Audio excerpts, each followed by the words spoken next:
നമ്മൾ കഴിഞ്ഞ ദിവസം ഒരു പാറ്റേൺ മേക്കിംഗ് വീഡിയോ ചെയ്തിരുന്നു അല്ലേ? സമ്മർ ഫ്രോക്കിൻ്റെ പാറ്റേൺ മേക്കിംഗ് വളരെ ഡീറ്റെയിൽ ആയിട്ട് തന്നെ നമ്മൾ ചെയ്തിരുന്നു.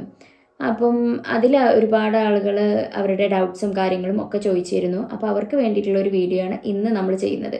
അതായത് അവർ ചോദിച്ചപ്പം നമ്മളതിന് റിപ്ലൈ ചെയ്തിട്ടില്ല. കാരണം എനിക്ക് തോന്നി നമ്മൾ കമൻറ്റിലൂടെ റിപ്ലൈ പറയുന്നതിനേക്കാൾ നല്ലത് നമ്മൾ കാര്യങ്ങൾ പറഞ്ഞ് അവർക്ക് മനസ്സിലാവാത്തത് വരച്ച് കാണിച്ചു കൊടുത്ത് ചെയ്യുന്നതായിരിക്കും എന്നെനിക്ക് തോന്നി. അപ്പോൾ അതുകൊണ്ടാണ് നമ്മൾ ഇന്ന് ഇങ്ങനെ ഒരു വീഡിയോ ആയിട്ട് വന്നിട്ടുള്ളത്.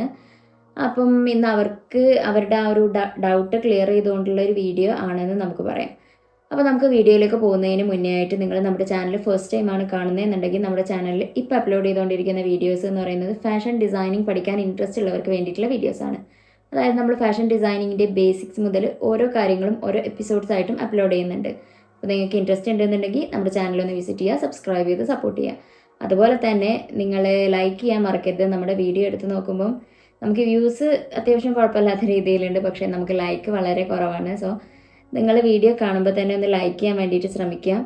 നിങ്ങൾക്കറിയാമല്ലോ നമ്മുടെ ചാനലൊരു ന്യൂ ചാനലാണ്, നമ്മളിപ്പം കയറി വരുന്നേ ഉള്ളൂ. അപ്പോൾ നിങ്ങളുടെ സപ്പോർട്ട്, നിങ്ങളുടെ ലൈക്കും കമൻറ്റും ഷെയറും ഒക്കെ ആണ് നമ്മുടെ സപ്പോർട്ട് എന്ന് പറയുന്നത്. അപ്പോൾ നിങ്ങൾ മാക്സിമം ലൈക്ക് ചെയ്യാൻ വേണ്ടിയിട്ട് ശ്രമിക്കുക. പിന്നെ നിങ്ങളുടെ കമൻസും തന്നെ നെഗറ്റീവ് ആണെന്നുണ്ടെങ്കിലും പോസിറ്റീവ് ആണെന്നുണ്ടെങ്കിലും കമൻറ്റ് ബോക്സിലൂടെ അറിയിക്കുക. അപ്പോൾ നമുക്ക് നേരെ വീഡിയോയിലോട്ട് പോവാം. It's me Farhana Shihab. Welcome to Liriya fashions.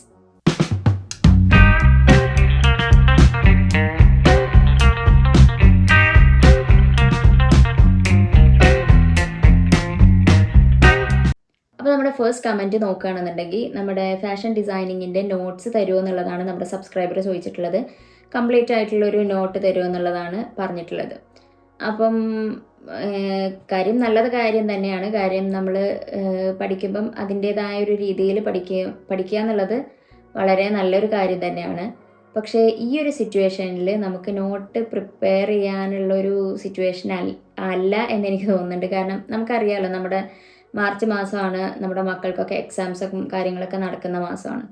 അപ്പം അവരെ പഠിപ്പിക്കുന്ന കാര്യങ്ങളും അതുപോലെ തന്നെ നമ്മുടെ ചാനലിനെ പറ്റിയിട്ട് നിങ്ങൾക്കറിയാം, നമ്മളിപ്പം ചാനൽ സ്റ്റാർട്ട് ചെയ്ത് കുറച്ച് ദിവസങ്ങളേ ആയിട്ടുള്ളൂ. അപ്പോൾ അതിൻ്റെ കാര്യങ്ങളും ഒക്കെ കൂടെ ആകുമ്പം അതിനിടയിലൊരു നോട്ട് പ്രിപ്പയർ ചെയ്യുക എന്ന് പറയുന്നത് ടാസ്ക് ആയിട്ടുള്ളൊരു കാര്യം തന്നെയാണ്.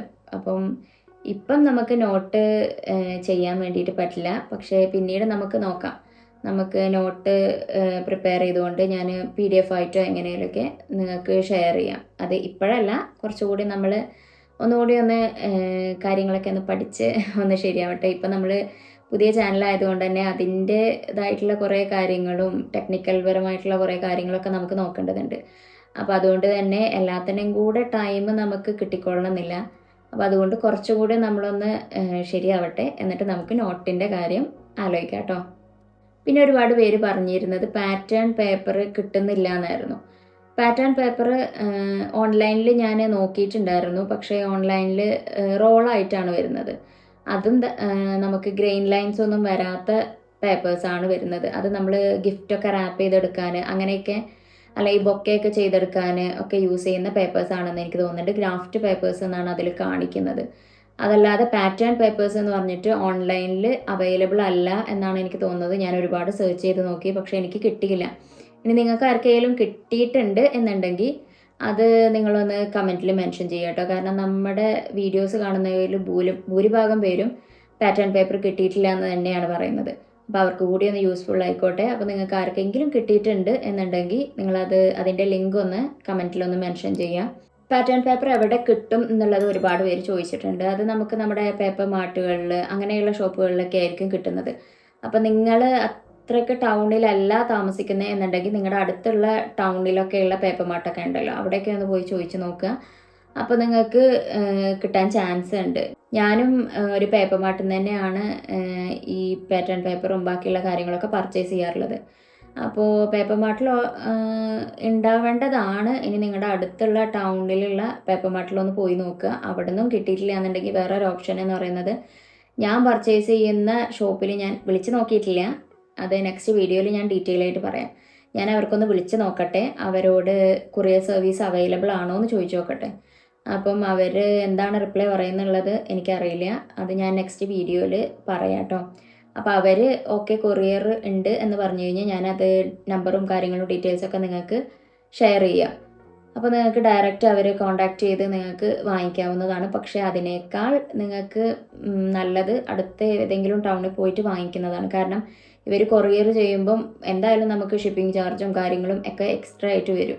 അപ്പോൾ അതുകൊണ്ട് തന്നെ നമ്മൾ ഉദ്ദേശിച്ച ബഡ്ജറ്റിനേക്കാൾ കൂടുതലായിരിക്കും നമ്മൾ പാറ്റേൺ പേപ്പർ വാങ്ങിക്കാൻ തന്നെ വരുന്നത്. അപ്പം നിങ്ങൾ അടുത്ത ടൗണിൽ എവിടെയെങ്കിലും പേപ്പർ മാർട്ട് ഉണ്ട് എന്നുണ്ടെങ്കിൽ അവിടെ ഒന്ന് പോയി അന്വേഷിച്ച് നോക്കുക, അല്ലെങ്കിൽ ഒന്ന് കോൾ ചെയ്ത് നോക്കുക.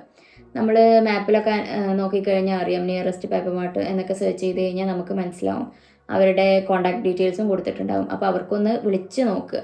അപ്പോൾ നിങ്ങൾക്ക് ആവശ്യമുണ്ട് എന്നുണ്ടെങ്കിൽ ഞാൻ പേപ്പർ മാർട്ടിൽ അന്വേഷിച്ചിട്ട് അവർ കൊറിയർ സർവീസ് അവൈലബിൾ ആണ് എന്നുണ്ടെങ്കിൽ ഞാൻ അതിൻ്റെ ഡീറ്റെയിൽസും കാര്യങ്ങളൊക്കെ നിങ്ങൾക്ക് ഷെയർ ചെയ്യാം കേട്ടോ. അപ്പോൾ നിങ്ങൾക്ക് ആവശ്യമുണ്ട് എന്നുണ്ടെങ്കിൽ നിങ്ങളൊന്ന് കമൻറ്റിലൂടെ അറിയിക്കുക കേട്ടോ.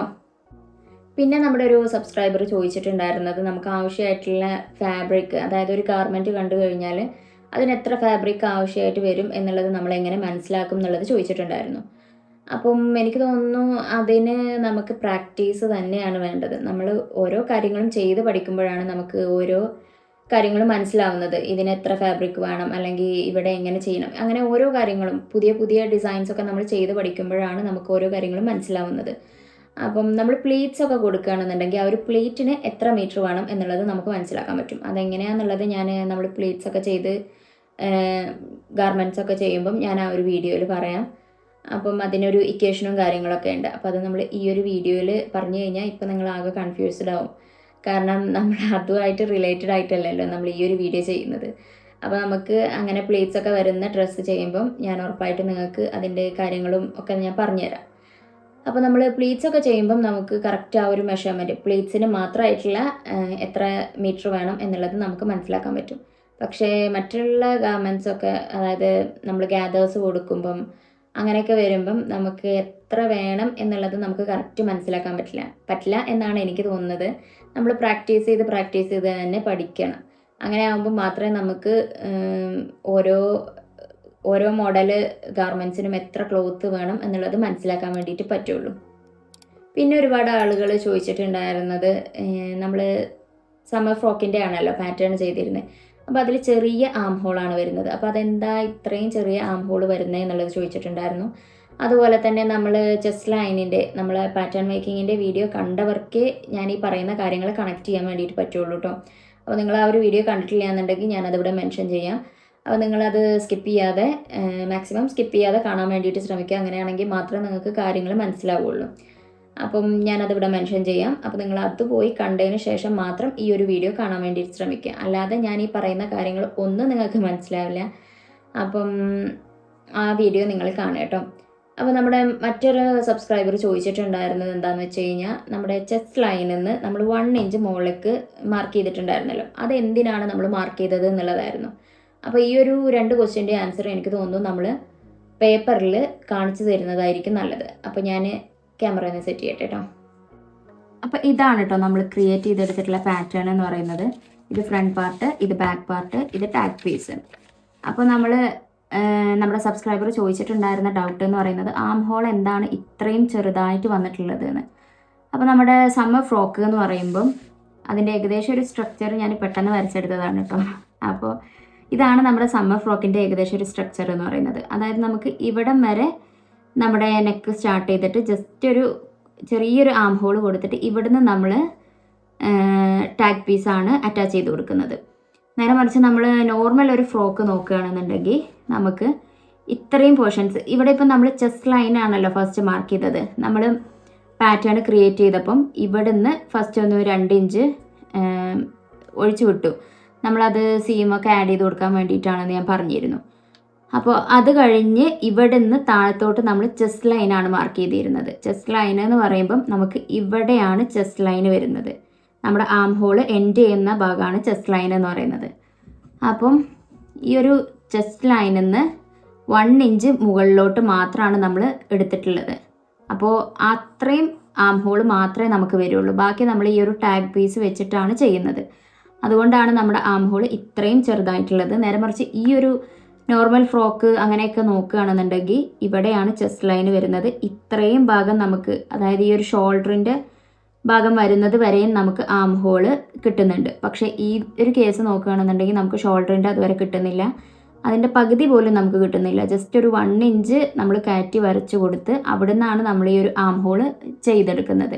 അത് നിങ്ങൾ ആ ഒരു പാറ്റേൺ മേക്കിംഗ് വീഡിയോ കണ്ടു കഴിഞ്ഞാൽ നിങ്ങൾക്ക് മനസ്സിലാവും അല്ലേ. അതിൽ ഞാൻ വളരെ ഡീറ്റെയിൽ ആയിട്ട് പറഞ്ഞിട്ടുണ്ട്. പക്ഷെ അതിൽ ഞാൻ ഈ ആം ഹോൾ എന്താണ് ഇത്ര ചെറുതായിട്ടുള്ളത് എന്ന് ഞാൻ പറഞ്ഞിട്ടുണ്ടായിരുന്നില്ല. അപ്പോൾ അതായിരിക്കും നിങ്ങൾക്ക് ഡൗട്ട് വരാൻ കാരണം. അപ്പോൾ ഇപ്പോൾ നിങ്ങൾക്ക് മനസ്സിലായി എന്ന് ഞാൻ വിചാരിക്കുകയാണ്. ഇത്രയും പോർഷൻസ് മാത്രമാണ് നമ്മൾ ആം ഹോള് ചെയ്യുന്നത്, ബാക്കി നമ്മൾ ടാഗ് പീസാണ് വെക്കുന്നത്. അപ്പോൾ അതുകൊണ്ടാണ് നമുക്ക് ഇത്രയും ചെറിയ ആം ഹോള് വരുന്നത്. പിന്നെ നമ്മുടെ ഒരു സബ്സ്ക്രൈബർ നമ്മളോട് ചോദിച്ചിട്ടുണ്ടായിരുന്നത് എന്തിനാണ് നമ്മൾ ചെസ്റ്റ് ലൈനിൽ നിന്ന് 1 ഇഞ്ച് മുകളിലോട്ട് മാർക്ക് ചെയ്തത് എന്നുള്ളത്. അതായത് ഞാനിപ്പം ഇവിടെ ജസ്റ്റ് ഒന്ന് വരച്ച് കാണിച്ചു തരാം. ഇത് നമ്മുടെ പാറ്റേൺ പേപ്പറിൻ്റെ സൈഡ് പോർഷനാണെന്ന് വിചാരിക്കുക. അപ്പോൾ ഈ ഒരു ടോപ്പ് നിന്ന് 2 ഇഞ്ച് താഴത്തോട്ട് മാർക്ക് ചെയ്തിട്ടാണ് നമ്മൾ പാറ്റേൺ ക്രിയേറ്റ് ചെയ്യാൻ തുടങ്ങുന്നത് അല്ലേ. അപ്പോൾ ഇവിടുന്ന് നമ്മൾ ഫസ്റ്റ് ഫുൾ ലെങ്ത്ത് മാർക്ക് ചെയ്തു. അതിന് ശേഷം നമ്മൾ മാർക്ക് ചെയ്യുന്നത് ചെസ്റ്റ് ലൈനാണ്. ചെസ്റ്റ് ലൈന് നമ്മളിവിടെ മാർക്ക് ചെയ്തു. ചെസ്റ്റ് ലൈൻ എന്ന് പറയുന്നത് നമ്മുടെ ഈ ഒരു ആം ഹോൾ പാർട്ട് എൻഡ് ചെയ്യുന്ന ഈ ഒരു പോർഷനെയാണ് നമ്മൾ ചെസ്റ്റ് ലൈൻ എന്ന് പറയുന്നത്. അതായത് ഇത്രയും ഭാഗം, ഈ ഒരു ഗാർമെൻറ്റ് എടുക്കുകയാണെന്നുണ്ടെങ്കിൽ ഇവിടുന്ന് ഇത്രയും ഭാഗം, ഇതാണ് ചെസ്റ്റ് ലൈൻ എന്ന് പറയുന്നത്. അപ്പം ഈ ഒരു ചെസ്റ്റ് ലൈനിൽ നമ്മൾ ഈ ഒരു ടാഗ് പീസ് കൊടുക്കുകയാണെന്നുണ്ടെങ്കിൽ അത് ബോറായിട്ടായിരിക്കും നിൽക്കുന്നത് അല്ലേ. അപ്പോൾ നമ്മുടെ നെക്ക് അവിടെ നമുക്ക് കിട്ടുന്നില്ല. അപ്പോൾ ആ ഒരു നെക്ക് കിട്ടാനും ഈ ഒരു ആം ഹോള് ചെറുതായിട്ടാണെങ്കിലും ഈ ഒരു ആം ഹോള് കിട്ടാനും വേണ്ടിയിട്ടാണ് നമ്മൾ ഈ ഒരു ചെസ്റ്റ് ലൈനിൽ നിന്ന് 1 ഇഞ്ച് മുകളിലോട്ട് മാർക്ക് ചെയ്യുന്നത്. 1 ഇഞ്ച് മുകളിലോട്ട് മാർക്ക് ചെയ്ത് നമ്മൾ നമ്മുടെ ചെസ്റ്റ് റൗണ്ടിൻ്റെ 1/4 അല്ലേ, അങ്ങനെയാണ് നമ്മൾ എടുത്തിട്ടുണ്ടായിരുന്നത്. അതും മാർക്ക് ചെയ്ത് ഇവിടെ നിന്നാണ് നമ്മൾ ആം ഹോള് ചെയ്യുന്നത്. പിന്നെ ഇങ്ങനെയാണ് നമ്മൾ ഗാർമെൻറ്റ് ചെയ്യുന്നത് അല്ലേ. അപ്പം അതിന് വേണ്ടിയിട്ടാണ് ഈ ഒരു നെക്കൊന്ന് കയറി കൊടുക്കാനും അതുപോലെ ഈ ഒരു ആം ഹോളൊന്ന് ചെയ്തെടുക്കാനും വേണ്ടിയിട്ടാണ് നമ്മൾ ഈ ഒരു 1 ഇഞ്ച് മുകളിലോട്ട് മാർക്ക് ചെയ്യുന്നത്. അപ്പോൾ നിങ്ങൾക്ക് നെക്ക് കുറച്ചുകൂടി കയറ്റണം എന്നുണ്ടെങ്കിൽ ഒരു 1.5 ഇഞ്ച് വരെയൊക്കെ നിങ്ങൾക്ക് ചെയ്യാം. പക്ഷേ നോർമലി നമ്മൾ 1 ഇഞ്ചാണ് എടുക്കാറുള്ളത്. 1 ഇഞ്ച് എടുത്തു കഴിഞ്ഞാൽ തന്നെ നമുക്ക് നല്ല ഒരു പെർഫെക്റ്റ് സമ്മർ ഫ്രോക്ക് ചെയ്തെടുക്കാൻ വേണ്ടിയിട്ട് പറ്റും. അപ്പം നിങ്ങൾക്ക് എന്തുകൊണ്ടാണ് നമ്മൾ 1 ഇഞ്ച് ചെസ്റ്റ് ലൈനിൽ നിന്ന് 1 ഇഞ്ച് മുകളിലോട്ട് മാർക്ക് ചെയ്തത് എന്ന് മനസ്സിലായി എന്ന് ഞാൻ വിചാരിക്കുകയാണ്.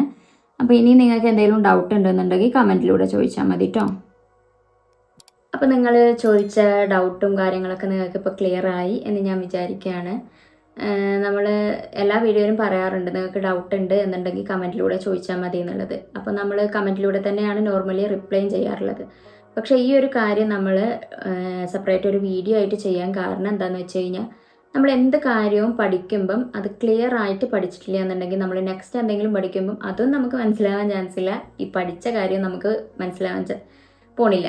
അപ്പോൾ അതുകൊണ്ടാണ് നമ്മൾ ഈ ഒരു കാര്യം നമ്മൾ വീഡിയോ ആയിട്ട് തന്നെ ചെയ്യുന്നത്. ഇത് നമ്മൾ കമൻറ്റിലൂടെ പറഞ്ഞു കഴിഞ്ഞാൽ നിങ്ങൾക്കൊന്നും മനസ്സിലാവാൻ പോണില്ല, അതെനിക്കറിയാം. അപ്പം നിങ്ങൾക്ക് എന്നല്ല, അതെനിക്കാണെന്നുണ്ടെങ്കിലും നമുക്കൊന്നും മനസ്സിലാവില്ല. അപ്പം അതുകൊണ്ടാണ് നമ്മൾ ഈ ഒരു കാര്യം വീഡിയോ ആയിട്ട് തന്നെ ചെയ്തത് കേട്ടോ. അപ്പോൾ നിങ്ങൾക്കിപ്പോൾ മനസ്സിലായി എന്ന് ഞാൻ വിചാരിക്കുകയാണ്. ഇനിയും എന്തെങ്കിലും ഡൗട്ട് ഉണ്ടെന്നുണ്ടെങ്കിൽ നിങ്ങൾ കമൻറ്റിലൂടെ ചോദിച്ചാൽ ഞാൻ റിപ്ലൈ ചെയ്യാം. അപ്പോൾ നിങ്ങൾക്ക് ഈ ഒരു വീഡിയോ യൂസ്ഫുള്ളായി എന്ന് വിചാരിക്കുകയാണ്. അപ്പോൾ നമ്മുടെ കഴിഞ്ഞൊരു വീഡിയോ, അതായത് നമ്മുടെ പാറ്റേൺ മേക്കിങ്ങിൻ്റെ വീഡിയോ കുറച്ച് ലെങ്തി ആയി എന്ന് എനിക്കറിയാം. പക്ഷേ നമ്മളത് ലെങ്തി ആവാൻ കാരണം നമ്മൾ പ്രാക്ടിക്കലാണ് ചെയ്യുന്നത്. അപ്പോൾ അത് ഡീറ്റെയിൽ ആയിട്ട് തന്നെ ചെയ്യണം. കാരണം നമ്മുടെ വീഡിയോസ് കൂടുതലും കാണുന്നത്, ഞാൻ കമൻറ്റ് വായിക്കുന്നതിലൂടെ എനിക്ക് മനസ്സിലായത് നമ്മുടെ വീഡിയോസ് കൂടുതലും കാണുന്നത് ബിഗിനേഴ്സ് ആണ് എന്നുള്ളതാണ്. അപ്പോൾ ബിഗിനേഴ്സ് എന്ന് പറയുമ്പം അവർക്ക് എന്താണ് ഫാഷൻ ഡിസൈനിങ് അല്ലെങ്കിൽ എങ്ങനെയാണ് ചെയ്യേണ്ടത് എന്നുള്ള കാര്യങ്ങളൊന്നും അറിയാൻ ചാൻസ് ഇല്ല. അപ്പോൾ അവർക്ക് കൂടി മനസ്സിലാവുന്ന രീതിയിലാണ് നമ്മൾ ഓരോ ക്ലാസ്സസും അപ്ലോഡ് ചെയ്യുന്നത്. അപ്പോൾ അതുകൊണ്ടാണ് നമ്മൾ അത്രയും ഡീറ്റെയിൽ ആയിട്ട് കാര്യങ്ങൾ പറയുന്നത്. ഞാൻ ആ ഒരു വീഡിയോ ഷൂട്ട് ചെയ്ത ടൈമിൽ അത് 2 മണിക്കൂറിനടുത്ത് ഉണ്ടായിരുന്നു. പക്ഷേ ഞാനത് കട്ട് ചെയ്തിട്ടാണ് 55 മിനിറ്റ് ആണെന്ന് തോന്നുന്നു അങ്ങനെ ആക്കിയെടുത്തിട്ടുള്ളത്. അപ്പം എനിക്കറിയാം അത് ലെങ്തി ആയിട്ടുണ്ട് എന്നുള്ളത്. പക്ഷെ നമ്മൾ ഡീറ്റെയിൽ ആയിട്ട് പറയുമ്പം നമുക്ക് എന്തായാലും ലെങ്തി ആയിട്ട് പോകും. അപ്പം അതുകൊണ്ടാണ് ആ ഒരു വീഡിയോ ലെങ്തി ആയിട്ടുണ്ടായിരുന്നത്. അപ്പോൾ ഈ ഒരു വീഡിയോ നിങ്ങൾക്ക് യൂസ്ഫുൾ ആയെന്ന് വിചാരിക്കുകയാണ്. വീഡിയോ ഇഷ്ടമായി കഴിഞ്ഞാൽ തീർച്ചയായിട്ടും ലൈക്ക് ചെയ്യാൻ മറക്കരുത്. അതുപോലെ തന്നെ നിങ്ങളുടെ ഫാമിലിക്കും ഫ്രണ്ട്സിനും ഒക്കെ ഇൻട്രസ്റ്റ് ഉണ്ട് എന്നുണ്ടെങ്കിൽ നമ്മുടെ ചാനലൊന്ന് സജസ്റ്റ് ചെയ്ത് കൊടുക്കാനും മറക്കരുത്. അപ്പോൾ നിങ്ങൾ നമ്മുടെ ചാനൽ ഫസ്റ്റ് ടൈമാണ് കാണുന്നതെന്നുണ്ടെങ്കിൽ നമ്മുടെ ചാനലിൽ ഇപ്പോൾ അപ്ലോഡ് ചെയ്തുകൊണ്ടിരിക്കുന്ന വീഡിയോസ് എന്ന് പറയുന്നത് ഫാഷൻ ഡിസൈനിങ് പഠിക്കാൻ ഇൻട്രസ്റ്റ് ഉള്ളവർക്ക് വേണ്ടിയിട്ടുള്ള വീഡിയോസാണ്. അതായത് നമ്മൾ ഫാഷൻ ഡിസൈനിങ്ങിൻ്റെ ബേസിക്സ് മുതൽ ഓരോ ക്ലാസ്സസും എപ്പിസോഡ്സായിട്ടും അപ്ലോഡ് ചെയ്യുന്നുണ്ട്. അപ്പോൾ നിങ്ങൾക്ക് ഇൻട്രസ്റ്റ് ഉണ്ടെന്നുണ്ടെങ്കിൽ നമ്മുടെ ചാനലൊന്ന് വിസിറ്റ് ചെയ്യുക, സബ്സ്ക്രൈബ് ചെയ്ത് സപ്പോർട്ട് ചെയ്യുക. അതുപോലെ തന്നെ നിങ്ങളുടെ കമൻസ് എന്ന് പറയുന്നത് വളരെ വാല്യുബിൾ ആയിട്ടുള്ള ഒന്ന് തന്നെയാണ്. കാരണം നമ്മുടെ വീഡിയോസ് കൂടുതൽ ഇമ്പ്രൂവ് ആക്കണം എന്നുണ്ടെങ്കിൽ നിങ്ങളുടെ കമൻസ് കണ്ടു കഴിഞ്ഞാൽ മാത്രമേ നമുക്കത് ചെയ്യാൻ വേണ്ടിയിട്ട് പറ്റുള്ളൂ. നമ്മുടെ വീഡിയോയിൽ വന്നിട്ടുള്ള മിസ്റ്റേക്സ് എന്താണ് എന്നൊക്കെയുള്ള കാര്യങ്ങൾ മനസ്സിലാക്കണം എന്നുണ്ടെങ്കിൽ നിങ്ങളുടെ കമൻസ് കൂടിയേ തീരും. അപ്പോൾ അതുകൊണ്ട് നിങ്ങൾ നെഗറ്റീവ് ആണെന്നുണ്ടെങ്കിലും പോസിറ്റീവ് ആണെന്നുണ്ടെങ്കിലും കമൻറ്റ് ചെയ്യാൻ മറക്കരുത്. അപ്പോൾ നമുക്ക് നെക്സ്റ്റ് ഒരു അടിപൊളി പ്രാക്ടിക്കൽ ക്ലാസ് നമുക്കിനി എനിക്ക് തോന്നുന്നു ഇല്യൂസ്ട്രേഷൻ ചെയ്യാവും നല്ലത് എന്നുള്ളത്. കാരണം നമ്മൾ ഈ ഒരു പാറ്റേൺ വെച്ചിട്ട് നമ്മൾ ഗാർമെൻറ്റ് കൺസ്ട്രക്ട് ചെയ്യാൻ നിന്ന് കഴിഞ്ഞാൽ നമുക്ക് ഒരുപാട് ആളുകൾ, ഞാൻ പറഞ്ഞല്ലോ പാറ്റേൺ പേപ്പർ കിട്ടിയിട്ടില്ല എന്നൊക്കെ പറഞ്ഞിട്ടുണ്ടായിരുന്നു. അപ്പോൾ അവർക്ക് അതൊരു ബുദ്ധിമുട്ടാകും. കാരണം അവർ പാറ്റേൺ ക്രിയേറ്റ് ചെയ്തിട്ടില്ല. അപ്പോൾ അതുകൊണ്ട് തന്നെ അവർക്ക് ആ ഒരു ഗാർമെൻറ്റും ചെയ്യാൻ വേണ്ടിയിട്ട് പറ്റില്ല. അപ്പോൾ അതുകൊണ്ട് നമ്മൾ നെക്സ്റ്റ് ഇല്യൂസ്ട്രേഷൻ വീഡിയോ ആയിരിക്കും ചെയ്യുന്നത്. അപ്പം ഞാൻ പറഞ്ഞിട്ടുണ്ടായിരുന്നല്ലോ നമുക്ക് ഇല്യൂസ്ട്രേഷൻ ചെയ്യാനൊരു ഡ്രോയിങ് ബുക്ക് വേണം, അതുപോലെ സ്കെയില്, പെൻസില് കാര്യങ്ങൾ വേണം. അപ്പം നെക്സ്റ്റ് ക്ലാസ്സിൽ നമുക്ക് വാട്ടർ കളർ ആവശ്യമില്ല. നമ്മൾ ജസ്റ്റ് ആ ഒരു ക്രോക്കി വരയ്ക്കുന്നത് എങ്ങനെയാണ് അതിൻ്റെ മെഷർമെൻറ്റും കാര്യങ്ങളും ഒക്കെ ആയിരിക്കും പറയുന്നത്. അപ്പോൾ അതുകൊണ്ട് നെക്സ്റ്റ് ക്ലാസ്സിൽ നമുക്ക് വാട്ടർ കളർ ആവശ്യമില്ല. നമുക്ക് ഡ്രോയിങ് ബുക്കും അതുപോലെ ഒരു പെൻസിലും സ്കെയിലും എറേസറും ഇത്രയും കാര്യങ്ങൾ മതി. അപ്പം നെക്സ്റ്റ് നമുക്ക് ഇല്യൂസ്ട്രേഷൻ്റെ ഒരു അടിപൊളി വീഡിയോ ആയിട്ട് വീണ്ടും കാണാം. Thanks for watching. ബൈ.